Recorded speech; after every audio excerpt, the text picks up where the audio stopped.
All right. 2020. For me, it was Steve McQueen as well. Lovers Rock. Mm-hmm.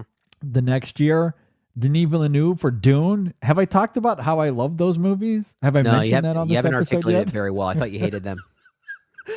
The next year, my girl, Charlotte Wells for AFTERSUN.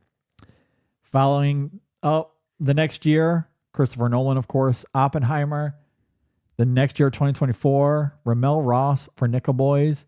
And then most recently, Ryan Coogler for Sinners. I do not know where to begin with this. And I will say this as well.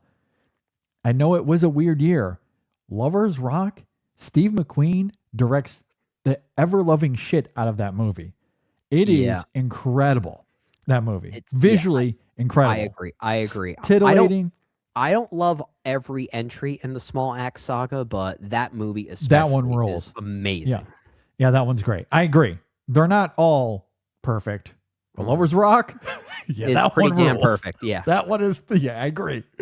So a bit underrated here. I think a bit underrated here. Yeah.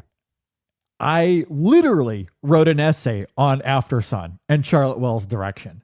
Mm-hmm. I think there's an argument to be made that it is one of the best directorial debuts of all time, certainly of the 21st century. What she does with that film, again, I can try to repeat some of it here, but I wrote like 5,000 words on it. And not only the film, on one scene in the film, one shot in the film. So so that should be your winner, right? Well, again, that's what makes this challenging, because then there's Christopher Nolan with Oppenheimer, and Oppenheimer for me is the movie of the decade so far. Mm-hmm. And ultimately, I want to say that it comes down to those two. But then I look at something like what Ramel Ross does with Nickel Boys, and we've just never seen anything like the ambition of that film, the pathos of it. That is one of the best directorial achievements of the decade to this point as well. I agree. Like those three. And then you can talk about how Coogler made one of the very best scenes of the decade, something we've never seen before, with the I Lied to You sequence in that movie. Yeah. So, yeah, I mean, I want like Nickel Boys, Oppenheimer, and AFTERSUN. I don't. Well, know. I mean, I don't know, Brendan. Like, okay, after Oppenheimer's Boy Son, there you go. There's your winner. God. Okay, maybe I'll. I think for the sake of the exercise and just to have a bit of fun here, let me reiterate that Oppenheimer is the film of the decade. And therefore you can just simply chalk Nolan's direction up as the directorial achievement of the decade. That is an argument I will listen to each and every day. And you probably are right about that. You probably are correct. But just for the sake of the exercise, I think I am going to go with Charlotte Wells here.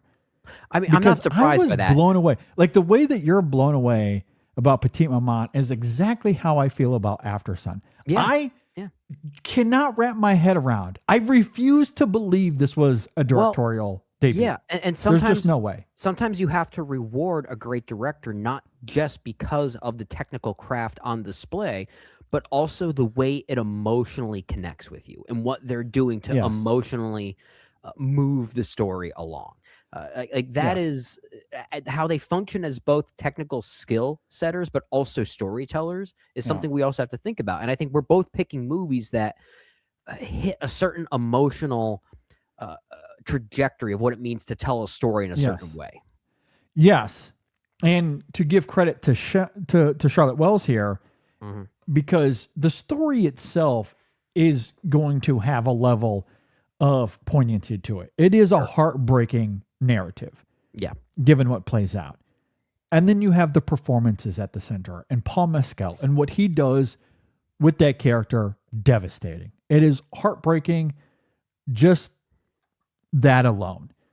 Yeah. But Charlotte Wells, and again, what she does to amplify those emotions, to bring more sophistication to it, to make each scene more lived in, it's how she shoots and frames that movie. The cinematography, again, it can be studied. I literally did it for one frame, for one shot. You can do this throughout the film. I could probably put a book together if I did all the other shots. You know what I mean? Like it's incredible how much you can mine out of what's happening in the shot because of how she frames it and the use of symbolism and the mirroring that's going on. It is extraordinary. It is absolutely extraordinary. So yes, Christopher Nolan, he's Christopher Nolan. Oppenheimer, just going to be one of the best picture wins of all time, without question. And that's the thing. Sometimes the best direction is also the most restrained direction. Yeah, because that restraint speaks the loudest. Like movies like Oppenheimer and Nickel Boys, they're more directed than the movies that we selected as our winners. And that's what makes those movies special, because they're ambitious and they're doing very specific things. Yes. But we're clearly latching on to a certain stillness that these movies are going for. I love the stillness of AFTERSUN. Like, because, I can sit here and talk about the TV shot. That's the essay I wrote about. But a lot of other people have essayed about that shot of the daughter playing on the bed, and on the right side of the frame is Paul Mescal in the bathroom, just absolutely on the edge of losing it. And again, just the still frame itself tells you everything you need to know about what's happening between those two characters and their emotional volatility. Like, it's unbelievable. So yes, I deeply love AFTERSUN, and what Charlotte Wells does there. Incredible. She's supposedly working on her new feature. I don't care what year it comes out. Number one most anticipated. Don't even have to argue this. It's about time.